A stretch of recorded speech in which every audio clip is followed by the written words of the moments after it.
মানুষের বুকে বুলেট ছোড়ার দুঃসাহস করবে এমন সরকার জনগণ দেখতে চায় না বলে মন্তব্য করেছেন জামায়াতে ইসলামের আমির ডাক্তার শফিকুর রহমান। সকালে গাজীপুরের রাজবাড়ী মাঠে ছাত্র আন্দোলনে নিহত শহীদ পরিবারের সদস্যদের সঙ্গে মতবিনিময় সভায় একথা বলেন তিনি। এ সময় জামায়াতের আমির বলেন, কোনো দুর্বৃত্তকে আদালতের চেয়ারে বসতে দেয়া হবে না। বিচার বিভাগের স্বাধীনতা দাবি করেন তিনি।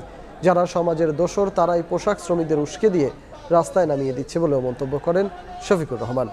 সভার আগে শহীদ পরিবারের সদস্যদের সঙ্গে দেখা করেন এবং তাদের খোঁজ খবর নেন জামায়াতে ইসলামীর আমির।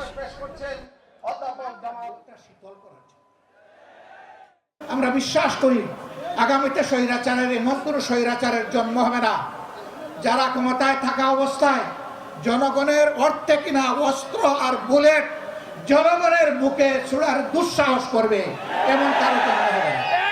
আমরা এমন কোনো সন্ত্রাসী সরকার দেখতে চাই না। 18 কোটি মানুষের 36 কোটি হাতকে এক জায়গায় ধরতে হবে, বিশ্বকে জানান দিতে হবে দেশ এবং জাতির স্বার্থে আমাদের মধ্যে কোনো বিভাজন নেই।